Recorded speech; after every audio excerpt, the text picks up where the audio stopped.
오늘은 유다를 통해 만드신 하나님의 나라라는 제목으로 같이 은혜 나누기 원합니다. 요새 이제 코로나가 오다 보니까 우리가 환경이 많이 바뀌었죠. 그리고 또 교회에서도 같이 통성기도도 하고 뜨겁게 찬양하고 이것도 사실은 어려워진 것이 현실입니다. 그러면서 어느 순간 교회에 정말 예배 열심히 던 우리의 마음도 타성해졌게 되기도 하고, 하나님은 지금도 여전히 우리를 향한 전심으로 사랑하시는데 그 전심에 정말 우리는 반응하는 것을 잊어버리고 있는 것은 아닌지 이 고난주간에 한번 되새겨 보기를 원합니다. 사실 고난주간이 매년마다 오지만 이 고난주간은 우리의 신앙의 온도와 신앙의 지금 어떤 수준에 와 있고 내가 어디가 있는지를 알 수 있는 리트머스 시험지와 같습니다. 왜냐하면 예를 들어서 우리가 TV에서 어느 학교의 체육관의 그 건물이 부실공사 때문에 무너졌고 그것 때문에 그 어린 학생들이 사망을 했다라는 뉴스를 듣는다고 합시다. 그럼 그 뉴스를 보면서 다들 안타까워하겠죠. 너무 어린 나이에 불의의 사고로 그 죽은 아이들, 또 부모들에 대한 안타까움, 또 그런 일을 만들었던 그 부실공사를 했던 건축업자에 대한 분노나 비난, 그런 이야기들을 쏟아낼 겁니다. 그러나 그 뉴스를 보고 1시간 지난 후에도 여전히 그 뉴스를 떠올리고 생각할 사람은 별로 없을 거예요. 왜냐하면 그 사망한 아이들이 나와는 관계가 없기 때문이죠. 그 아이들이 내 아이들도 내 친척도 아니기 때문입니다. 여러분, 똑같습니다. 이 고난주간에 예수님의 고난과 죽음이 가까이 느껴지고 그 고통과 그 슬픔과 아픔이 내 삶 속에서 떠올려진다면 예수님은 나에게 먼 분이 아니라는 거죠. 그분의 죽음과 고난이 남의 일과 남의 이야기가 될 수 없기 때문입니다. 바로 나를 위해 죽으셨고 나를 위해 고난받았기 때문에 그 고난주간이 좀 더 나에게 가까이 느껴지시는 기간이 되시기를 바랍니다. 오늘 본문에 보면 유다가 등장하죠. 고난주간하면 또 유다를 빼놓을 수가 없습니다. 예수님을 배반한 12제자 중에 한 사람, 교회에 다니지 않는 사람들도 알 정도로 유명한 이름이죠. 근데 이 유다라는 사람이 사실은 배반을 하기 전까지는 전혀 티가 안 나는 사람이었어요. 세상적 기준으로 보면 오히려 다른 제자들보다 더 나은 사람이었다라는 것이죠. 제자들 중에 보면 매국노라고 불리던 세리들도 있었고 무식한 어부들도 있었고 또 열심당원이라는 혁명분자들도 섞여 있었고 게다가 다혈질에다가 또 칼을 들고 설치기도 하고 여러 가지의 성격적인 문제들도 다 가지고 있었어요. 전에도 한번 읽어드린 적이 있는데 그 제자들을 현대 어떤 경영 컨설팅 회사에다가 의뢰해서 이 사람들 어떤 사람입니까? 추천해 주십시오라고 맡긴다면 아마 이렇게 답이 나올 것이다 라는 글이 있습니다. 나사렛 예수 귀하의 12명의 제자들의 이력서를 검토하고 심리 테스트와 적성 검사 등을 모아 컴퓨터에 넣어 결과를 뽑았습니다. 그들은 거의 다 귀하가 계획하는 큰일의 간부로서는 부적격입니다. 한 명을 제외하고는 학력이 너무나도 낮고 경험도 부족합니다. 그 한 명은 유다겠죠. 그들은 단체 관념도 없고 협력 정신도 약하고 관리자로서는 적합하지가 않습니다. 예를 들어 시몬 베드로는 정서적으로 불안하고 성격이 너무 과격합니다. 안드레는 무능력자로 남을 지도할 사람이 못 됩니다. 세베대의 아들 야고보와 요한은 공동체의 이익을 제쳐놓고 개인들만 높이 올려달라고 개인의 이익을 추구할 사람들입니다. 도마는 부정적이고 질문뿐이고 추진력이 없습니다. 마태는 자기 이익을 위하여 무슨 짓이나 할 사람입니다. 알프의 아들 야고보와 다데오, 가나안인 시몬, 이 사람들은 사회혁명을 노리는 과격한 불온 사상에 감염되어 있습니다. 귀하가 추천한 12명 중에 긍정적인 사람은 가룟 유다 한 명뿐입니다. 그는 능력과 가능성이 있고 사회적 지식도 풍부하며 예민한 실업인의 감각과 판단력도 예민합니다. 사교성에 있어서도 상류 권력층과 접촉할 수 있는 인물입니다. 강한 동기와 의욕에 차 있습니다. 따라서 본 경영 컨설팅 회사는 유다 한 명만을 추천하고 나머지 사람들은 다시 찾아보도록 권고합니다. 세상에서 보면은 유다는 번듯한 사람이었습니다. 그리고 그렇게 많이 실수를 저지르지도 않았어요. 그래서 복음서를 보다 보면 많은 제자들이 헛발질을 하고 엉뚱한 발언을 하고 오해를 했다라고 하지만 유다에 대해서 부정적인 발언은 사실 별로 찾기가 어렵습니다. 그래서 우리가 유월절 식사, 예수님의 최후의 만찬이죠. 그때 예수님이 이런 이야기를 하세요. 마태복음 26장 21절에서 23절입니다. 그들이 먹을 때에 이르시되 내가 진실로 너에게 이르노니 너희 중에 한 사람이 나를 팔리라 하시니 그들이 몹시 근심하여 각각 여짜오되 주여 나는 아니지요. 대답하여 이르시되 나와 함께 그릇에 손을 넣는 그가 나를 팔리라. 그렇게 얘기하시고 나서는 예수님이 어떻게 행동하시냐면 직접 빵을 찍어서 유다에게 건네주세요. 요한복음 13장 26절과 29절입니다.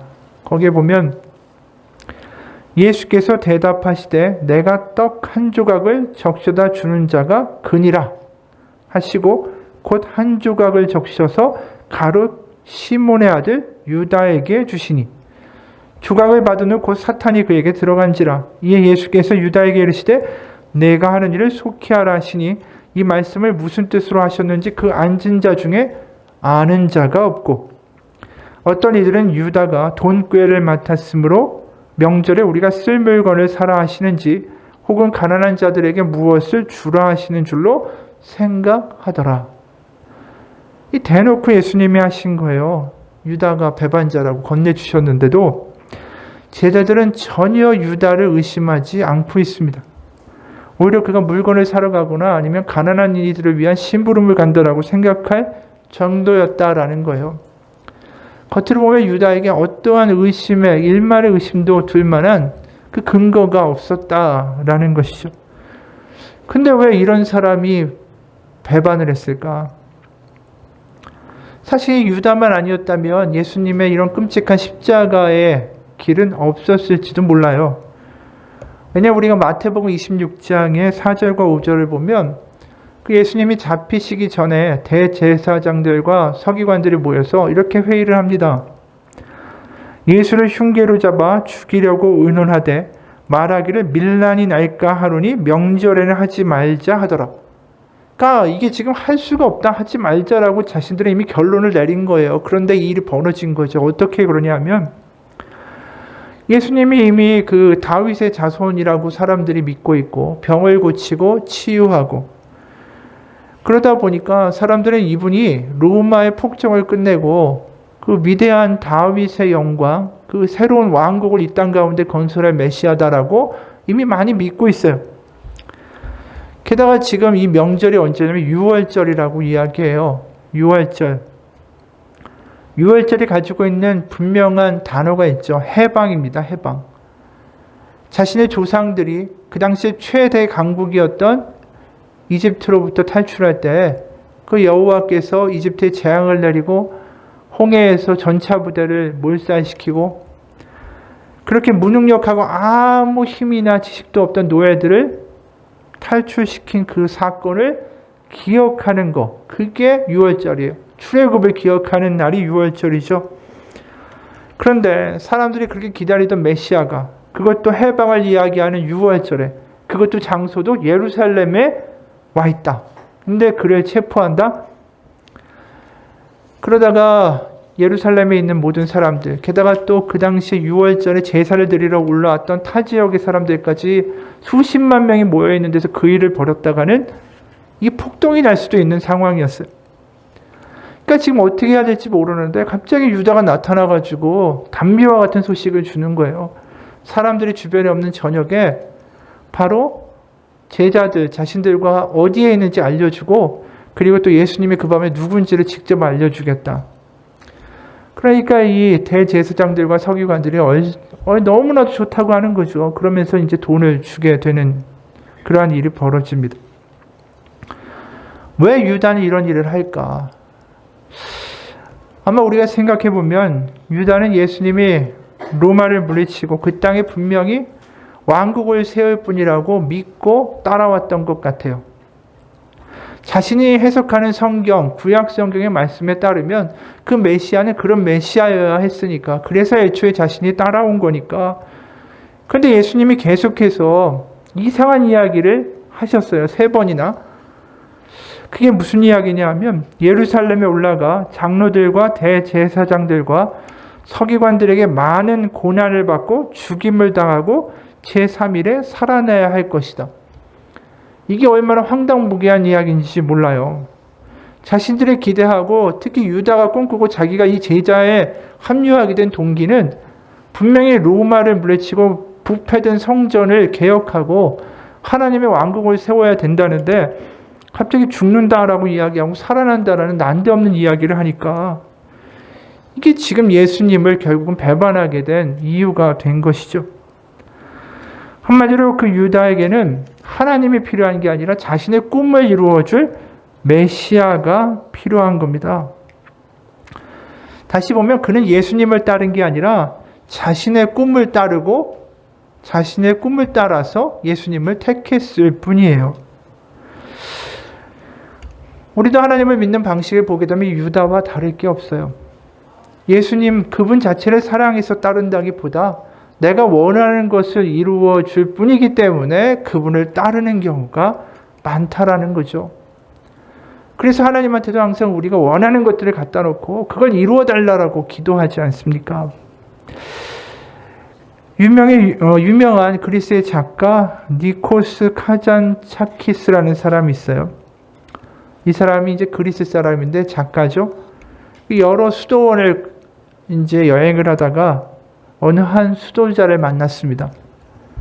그 수도자가 굉장히 지쳐서 쓰러질 것 같은 그러한 모습으로 있었어요. 그래서 이 작가가 물었습니다. 수도사님은 아직도 사탄과 씨름하십니까? 너무 힘들어 보입니다. 그랬더니 수도사가 대답했습니다. 아닙니다. 사탄과의 싸움은 끝났습니다. 아니 그러면 누구와 싸우기에 이렇게 지쳐 있습니까? 그런데 수도사가 다시 대답합니다. 하나님과 싸우지요. 이 말에 이 작가가 깜짝 놀랐어요. 다시 물었습니다. 하나님과 싸운다고요? 설마 하나님을 이길 수 있다라고 생각하는 겁니까? 이 수도자가 마지막으로 대답했어요. 아닙니다. 저는 하나님께 지려고 싸웁니다. 그런데 하나님께 지는 게 이렇게 어렵습니다. 그 이야기가 뭘까요?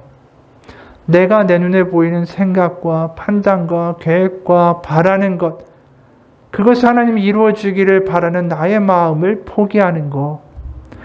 하나님이 내가 생각하고 계획하는 것보다 더 선한 계획과 일을 주도하시고 또 이루실 것이다라는 그 믿음 가운데 가는 게 그게 쉽지 않다라는 거예요.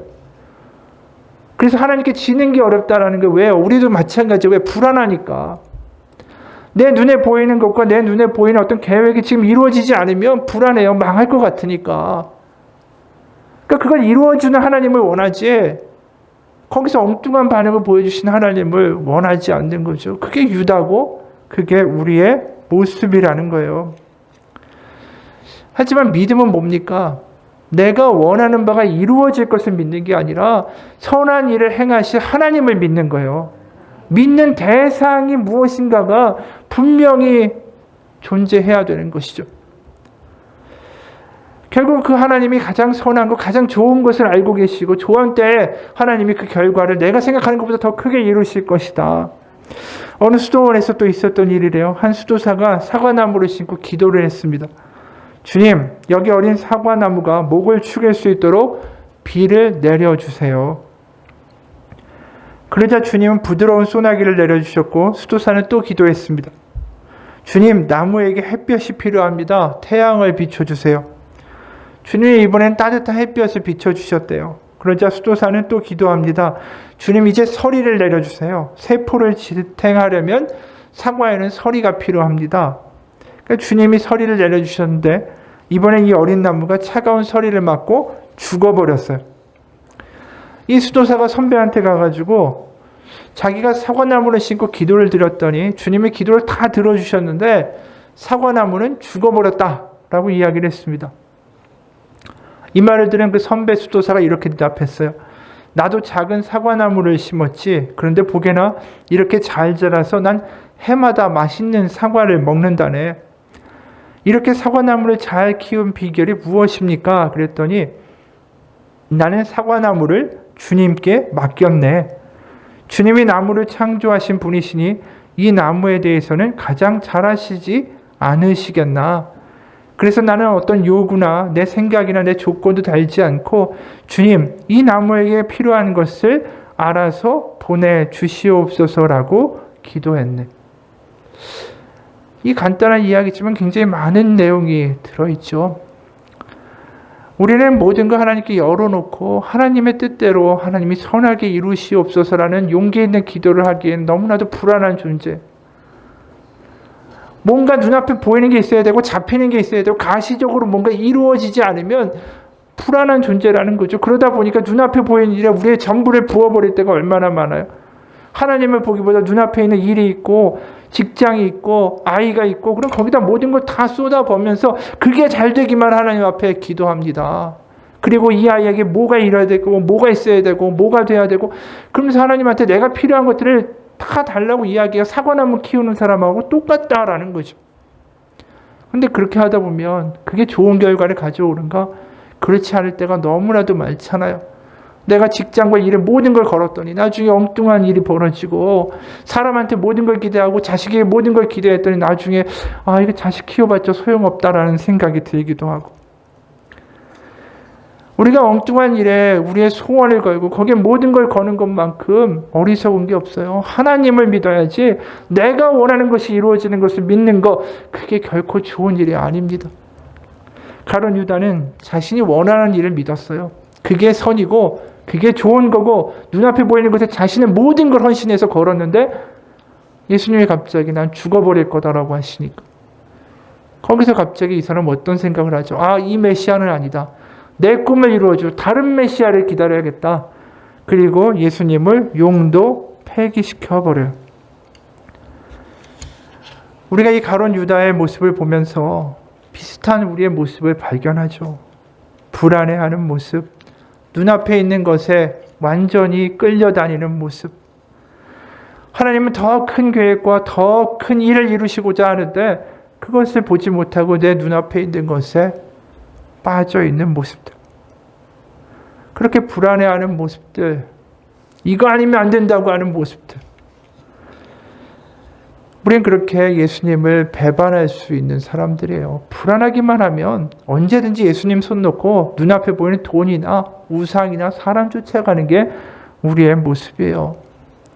그리고 그게 실망시키면 또 다른 사람 찾겠죠. 또 다른 대상을 찾겠고. 우리가 언제까지 그렇게 헤매고 다니고 언제까지 그렇게 배반을 계속할까? 언제쯤 돼야 내가 하나님 앞에 완전히 항복하고 하나님 뜻이 옳습니다. 하나님이 가장 잘 아실 테니 저 하나님만 바라보고 가겠습니다. 언제쯤 돼야 이렇게 우리가 항복할 수 있을까? 언제쯤 돼야 그 불안함에서 두려움에서 걱정에서 벗어날 수 있을까? 언제쯤이야 돼야 우리가 유다와 같은 삶에서 벗어날 수 있을까? 그 답은 사실 유다의 인생의 후반부에 보게 돼요. 그리고 먼저 말하자면 예수님이 하나님의 아들이신 것과 그분이 우리를 얼마나 사랑하는지를 알면 그 순간 우리는 항복할 수 있어요. 왜 하나님이 살아계시고 그분이 나를 사랑한다는 것이 분명하게 믿어지는 그 순간 우리는 다른 것에 가서 구걸하거나 다른 것을 잡고 거기에 모든 것을 걸면서 그게 내 소망처럼 느낄 필요가 없다라는 것이죠. 나를 만드신 하나님 아버지가 나를 얼만큼 사랑하시는지를 경험하는 것. 그게 하나님이 우리를 항복시키시는 방법이에요. 먼저 유다를 봅시다. 유다는 어떻게 해서 하나님의 사랑에 항복하게 되는가? 그게 여태까지 예수님을 쫓아오면서 많은 기적들을 봤죠. 그리고 자신이 생각하는 계획대로 예수님이 착착착 해온 것을 봤어요. 근데 이제 마지막에 가가지고 점점 이상한 소리를 하시고 자신의 계획과 달라질 때 이제 마음이 약간 삐딱할 때에 예수님의 최후의 만찬의 사건이 벌어지죠.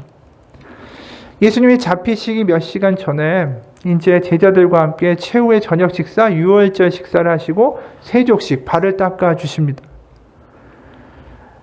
그 세족식이라는 게 특별한 의미가 있는 것이죠. 그 당시에 유대 지역에 다니다 보면 발에 흙먼지가 묻고 다 샌들을 신고 다녔으니까 동물의 배설물도 묻고, 그러면 그 손님들이 오면은 그 집에서 가장 그 낮은 등급의 종이 가서 그 더러운 발을 직접 씻겨주는 게 그 손님을 맞이하는 그 집의 절차였어요.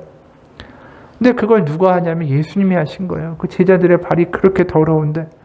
그러면서 무슨 말을 하시냐면 너희는 종이 아니라 나의 친구다 라고 말씀하셨어요. 이게 얼마나 파격적인 일인지 몰라요. 그리고 그들에게 떡과 포도주를 주시면서 이것은 나의 몸이고 이것은 나의 피다 라고 하면서 그들에게 나눠주세요. 그 일방적인 하나님의 사랑의 표현이고 일방적으로 너희를 사랑한다라는 분명한 하나님의 메시지죠. 그런데 몇 시간도 지나지 않아서 어떤 일이 벌어졌냐 하면 유다는 예수님 넘겨주고 제자들은 다 도망가 버립니다. 그러면서 자신의 모든 걸 다 부어서 그들의 발까지 씻겨주고 그들에게 나의 몸과 나의 피다 이것 하면서 모든 사랑과 나의 모든 것들을 부어주었는데 그 사랑이 어떻게 됐냐 하면 몇 시간도 지나지 않아서 쓰레기통에 처박힙니다. 무능한 사람의 사랑은 필요 없다라는 거예요. 이들은. 그러니까 그들을 사랑했고 그들 가운데 모든 걸 걸었던 예수님의 마음이 어떨까? 그 배반당하는 마음이 어떨까라는 거예요. 애초에 이들을 사랑하지 않았으면 배반당하거나 아프지도 않을 텐데 자신의 전심을 걸고 사랑하는 존재에게 당하는 배반은 너무나도 아픈 거예요.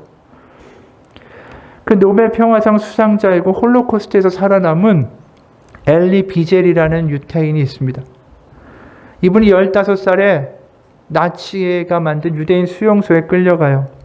거기서 경험한 일을 나이트, 밤이라는 책에 이제 썼는데 거기에 보면 잡혀가서 아버지는 점점 날이 갈수록 몸이 쇠약해지고 그리고 계속 자주 울기 시작하고 자꾸만 자기를 때린다고 헛소리를 하기 시작하고 그러니까 이 10대의 아들에게는 그 아버지가 너무나도 한순간 짐처럼 느껴지는 거예요. 그래서 자신도 모르게 이런 생각이 들었대요. 야, 내가 이 지질에도 무거운 아버지란 짐이 좀 없으면 얼마나 좋을까. 그 생각이 스치자 이 소년이 순간 자신이 너무나도 창피한 거예요. 그런 생각을 하고 있는 내 자신이. 그러고 있던 어느 날 밤에 그 밤에 책 제목도 밤이잖아요.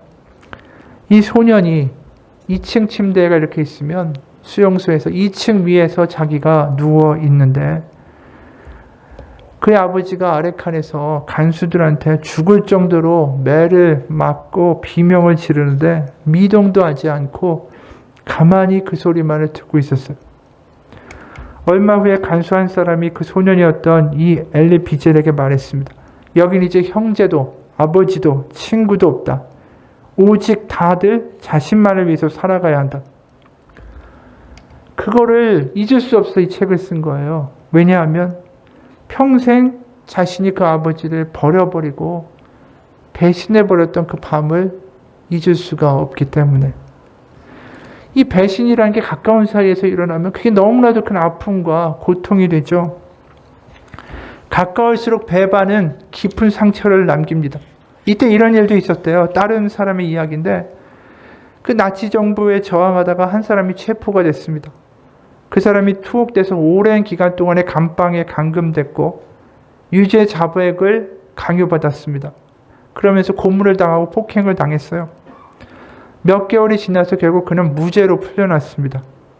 영양실조도 걸리고 몸도 이 고문을 당하니까 지치고 그런데도 불구하고 이 나치 정부에 대한 그 저항의 의지가 하나도 꺾이질 않았습니다. 그러니까 다른 사람들이 야 정말 대단한 사람이다 그랬는데 석방되고 2주 만에 자신의 다락방에서 목을 맨 채로 발견됐어요. 너무나도 충격적이죠. 끝까지 그 고문에도 굴하지 않던 사람이 어떻게 순식간에 저렇게 무너질 수 있었는가. 나중에 그 이유를 알고 보니까 이분이 석방되고 얼마 되지 않아서 자신의 정보를 나치에다가 넘겨줘서 체포당하게 한 사람이 자신의 아들이었다라는 것을 알게 된 거예요. 사랑했던 사람의 배반은 그 나치 정부의 잔혹한 고문도 무너뜨릴 수 없었던 그 사람을 결국 스스로 무너지게 한 거죠. 사랑하는 사람에 의해서 등에 비수가 꼽히는 것만큼 그 배신의 아픔만큼 다른 곳과 비교할 수 있는 게 없다라는 거예요. 마음의 깊은 곳, 불가침의 영역이 무방비 상태로 침범당하고 무너져 버리기 때문입니다. 정말 자신의 모든 걸 다 걸고 사랑하는 존재한테 배반당하는 고통은 원수에게 당하는 것과 너무 달라요. 원수에게 고통을 당하면 저항의 의지가 생기지만 사랑하는 이한테 배반을 당하면 아무런 저항할 힘조차 잃어버리기 때문이에요. 바로 예수님이 그렇게 당한 거예요. 제자들에게, 유다에게. 바로 그 유다의 모습이 우리의 모습이죠. 하나님 우리 사랑한다고 하고 예수님 우리를 끝까지 사랑하시고 십자가에 못 박혀 죽으셨지만 지금도 우리에게 모든 걸 다 내어주시지만 여전히 이기적이고 여전히 내 이익을 취하고 내가 바라는 것만 원하고 주님이 사랑한다 그러면 사랑은 필요 없고요. 하나님 내가 원하는 것만 주세요. 내가 널 포기 못해. 그거 됐고요. 이번에 이 일만 잘 되게 해주세요. 그런 식으로 살다가 그 응답조차 되지 않으면 하나님 필요 없다라고 믿음도 어느 순간 놓아버리는 모습들이 그래서 기도도 하지 않고 예배도 점점 빼먹게 되고 하나님의 사랑을 그렇게 쉽게 버리는 게 유다고 우리의 모습이 아니냐라는 것이죠. 그런데 이렇게 무너져 가고 있는 유다에게 이제 이런 일이 발생해요. 드디어 오늘 본문입니다. 유다가 이제 밀고를 하고 나서 병사들을 데리고 예수님 앞에 나타납니다. 그리고 예수님을 입맞춤하면서 가증스럽게 또 넘겨줘요. 친한 척하면서. 그때 예수님이 유다에게 뭐라고 말씀하십니까? 49절과 50절에 오늘. 곧 예수께 나와 랍비여 안녕하시옵니까 하고 입을 맞추니 예수께서 이르시되 친구여 네가 무엇을 하려고 왔는지 행하라 하신대 이에 그들이 나와 예수께 손을 대어 잡는지라. 예수님은 잡혀갈 것을 아시고 유다가 무엇을 할 건지도 아셨어요. 근데 예수님이 유다를 뭐라고 부르십니까? 친구여라고 부르세요. 유다가 배반할 것도 알았는데 그 몇 시간 전에 그의 발까지 씻겨주셨어요. 우리가 얘기한 것처럼 사랑하는 이한테 배반을 당하면 그 배반을 받는 순간 그 사랑이 증오로 바뀌잖아요. 그런데 예수님이 지금 그를 뭐라고 부르시냐면 친구여라고 부르신다는 거예요. 세족식에서 발을 닦인 그에 대한 사랑을 지금 배반하고 있는 유다에게도 멈추고 계시지 않다라는 거예요. 그 친구여라는 이야기를 듣고 그 이후에 유다는 성경에서 사라집니다. 그리고 나서는 마태복음 27장 3절에서 5절 다시 등장하죠. 세 번역입니다. 그때 예수를 넘겨준 유다는 그가 유죄 판결을 받으신 것을 보고 뉘우쳐 그 은전 30잎을 대제사장들과 장로들에게 돌려주고 말하였다. 내가 죄 없는 피를 팔아 넘김으로 죄를 지었소. 그러나 그들은 그것이 우리와 무슨 상관이요? 당신의 문제요라고 말하였다. 유다는 그 은전을 성전에 던지고 물러가서 스스로 목을 매달아 죽였다. 그가 결국 죽어버려요. 자살합니다. 아마 그가 예수님이 그런 자기를 보면서 친구여 네가 하는 일을 하라라고 말씀하셨을 때 그는 그 순간에 무너졌을 거예요. 유다가 자살할 때 그 귀에 울리던 소리가 뭐였을까? 아마 이거였을 거예요. 친구여, 친구여. 우리는 어떠한 배신을 하는 그에게도 포기하지 않는 하나님의 사랑을 봅니다. 그리고 그 사랑에 무너졌을 때 내가 무슨 일을 한 거지? 라고 문득 깨닫게 된 유다의 모습을 보게 돼요. 우리도 마찬가지예요. 하나님이 우리를 바꾸시는 방법, 우리를 항복하게 하시는 방법은 그분의 사랑 가운데 우리가 무너지게 하시는 겁니다. 이렇게 살아야 해. 이렇게 해야 된다.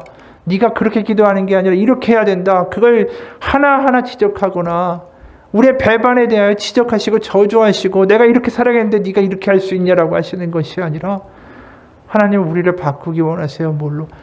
바로 하나님의 포기하지 않는 사랑으로. 우리가 그 사랑을 경험할 수 있을 때 우리는 내 손에 쥐고 있는 발행과 내가 원하는 계획과 내 판단과 그것들을 내려놓을 수 있어요. 하나님이 우리를 어떻게 사랑하시는지 경험해야 우리는 변화될 수 있습니다. 하나님이 얼마큼 사랑하시는가를 우리가 깨달을 때에 우리는 더 이상 불안해하지 않을 수 있어요. 하나님이 나를 이렇게 사랑하시기에 하나님이 가장 선한 것으로 나에게 베풀어 주옵소서. 그게 우리의 기도가 될 수 있다는 거죠. 내가 수많은 리스트를 만들어 놓고 그거 들어주는 하나님을 원하는 게 아니라 하나님이 사랑하시기 때문에 가장 좋은 것으로 가장 하나님이 보시기에 옳은 길로 나를 인도하여 주옵소서. 전 하나님만 바라보고 가겠습니다. 그게 우리가 이 고난주간을 지나가면서 고백해야 될 믿음이다라는 거죠. 우리는 유다 말고도 예수님을 끔찍하게 배반한 한 사람을 더 알고 있죠. 그 사람의 이름은 베드로입니다. 베드로는 누가복음에 보면 이렇게 얘기했어요. 그가 말하되 주여 내가 주와 함께 오게도 죽는 그곳에도 가기를 각오하였나이다. 죽기를 각오하고 예수님 따르겠다라고 했던 베드로 아닙니까? 예수님한테 엄청 친한 척했고 예수님이 왕국을 이루시면 내가 가장 높은 곳에 앉겠다라고 자신했던 사람이에요. 그 사람이 결국 예수님이 잡혀가셔서 신문당하실 때 3번이나 부인하잖아요. 나는 모른다. 이게 누가복음 22장에 나와 있어요. 베드로가 그것을 부인하여 이렇게 말하였다. 여보시오 나는 그를 모르오. 조금 뒤에 다른 사람이 베드로를 보고서 말했다. 당신도 그들과 한패요. 그러자 베드로는 이 사람아 나는 아니란 말이오 라고 말하였다. 그리고 1시간쯤 지났을 때 또 다른 사람이 주장하였다. 틀림없이 이 사람도 예수 그와 함께 있었소. 이 사람은 갈릴리 사람이요. 그러나 베드로는 이렇게 말하였다. 여보시오 나는 당신이 무슨 소리를 하는지 모르겠소. 베드로나 유다나 다 배신자들이에요. 그런데 우리가 요한복음 21장에 보면 어떤 일이 벌어집니까? 베드로에게 부활하신 예수님이 찾아가셔서 하시는 게 뭐냐면 너 왜 나를 그렇게 끝까지 배신 안 하겠다고 하더니 배신했니? 이게 아니라 부활하셔서 해변가에 가셔서 손수 생선을 구워주시고 그들에게 아침을 먹으라 라고 말씀하셨어요. 만약에 가룟 유다가 살아있었으면 어땠을까? 예수님은 분명히 가룟 유다에게도 와서 아침을 먹으라 라고 말씀하셨을 거예요. 바로 베드로에게 희망이 있다라는 것은 우리가 그렇게 배반하고 못난 존재이지만 우리의 그런 모습이 하나님의 사랑을 꺾을 수 없다라는 거예요. 우리가 너무나도 쉽게 때로는 예수님을 배반하고 그분의 사랑을 쉽게 여기지만 하나님은 결국 우리 가운데 예수님을 끝까지 포기하지 않고 사랑하는 분으로 보내주셨고 예수님은 결국 베드로에게 이런 거 물어보시잖아요. 부활하셔서 물으시는 게 딴 게 아니야. 너 왜 그랬니? 너 왜 이렇게 못났니? 왜 이렇게 말이 바뀌니? 너 왜 그것밖에 믿음이 안 되니가 아니라 예수님이 부활하셔서 하신 예수님에 대한 그 베드로에 대한 질문은 딱 하나예요. 네가 나를 사랑하느냐? 아마 베드로는 그 질문에 눈물이 나서 아무 대답도 못했을 겁니다. 그 질문은 다르게 바꿔볼 수 있기 때문이에요. 네가 이제 나의 사랑을 받아들이겠느냐? 바로 베드로는 그 사랑에 항복하죠. 그리고 말합니다. 내가 주님을 사랑합니다. 그 이야기는 다른 게 아닙니다. 제가 주님의 사랑에 이제 항복했습니다. 하나님은 지금도 우리를 그 사랑으로 변화시키기 원하세요. 우리가 못나고 우리가 때로는 배반하고 우리가 나의 생각으로 살아간다 할지라도 주님은 여전히 우리를 초청하십니다. 조반을 먹으라 말씀하시는 그 예수님의 모습이 우리가 아는 성찬식에 나타난 예수님의 모습이에요. 우리가 세상에서 살고 내 멋대로 살고 내가 주장하고 내가 생각하는 것만 따라가면서 살았지만 그럼에도 불구하고 와서 같이 식탁에서 먹으라라고 말씀하시는 게 우리가 아는 성찬식의 의미입니다. 우리가 자격이 없습니다. 하지만 하나님은 그런 자격 없고 부족한 우리를 부르셔서 하나님의 사랑을 경험하게 하시고 그 다음에 뭐라고 하십니까? 내 양을 먹이라. 그런 부족하고 불안해하고 미약한 우리를 들어서 하나님의 나라를 만들기 원하세요. 그게 복음입니다. 복음은 다른 게 아니에요. 하나님이 우리를 향한 사랑을 멈추시지 않는다. 세상은 얼마든지 사랑을 거두어 드릴 수 있어요. 네가 하는 거 봐서 내가 사랑할게. 네가 하는 거, 네가 바치는 거 봐서 내가 복을 줄게. 그게 세상에 말하는 신이고 세상에 말하는 관계입니다. 하지만 하나님은, 우리가 믿는 이 예수님은 그렇지 않습니다. 배반자인 유다에게 말씀하시는 것처럼 지금도 우리에게 말씀하세요. 친구야, 네가 나를 사랑하느냐? 나와 같이 가자. 같이 기도하겠습니다. 하나님 아버지, 유다를 바라보면서 손가락질할 수 있는 자격이 없습니다. 우리가 유다와 같기 때문입니다. 내 눈에 보이는 것이 이루어져야 안심되고 그것을 이루어줄 하나님을 우리는 바랄 뿐입니다. 하나님을 믿는 게 아니라 나의 꿈과 나의 소원과 나의 계획을 믿고 살아가는 우리들입니다. 하나님의 사랑은 내가 너를 사랑한다라고 말씀하시지만 하나님 사랑은 됐고요, 이것을 주십시오 라고 말하는 우리의 모습 가운데 하나님의 마음이 얼마나 아프실까. 하나님의 사랑을 그렇게 쉽게 여기는 우리들의 모습을 이 시간 아버지 앞에 회개합니다. 하나님의 사랑, 살아계신 하나님, 그리고 우리를 포기하지 아니하시고 지금도 우리를 위하여 피 흘리시며 십자가에 그 못 박힌 예수를 우리 가운데 내미신 하나님의 사랑을 우리가 받아들이기 원합니다. 그 사랑 가운데 항복하면 그곳에 자유가 있고 그곳에 하나님의 인도하심이 있고 그곳에 하나님의 선한 계획이 있습니다. 하나님을 바라보고 하나님이 우리를 얼마나 사랑하시는지를 다시 한번 기억하고 그 가운데 거하는 이 고난주간의 시간이 될 수 있도록 주님 인도하여 주옵소서. 살아계신 우리 주 예수 그리스도의 이름 받들어 기도합니다. 아멘. 우리 다 같이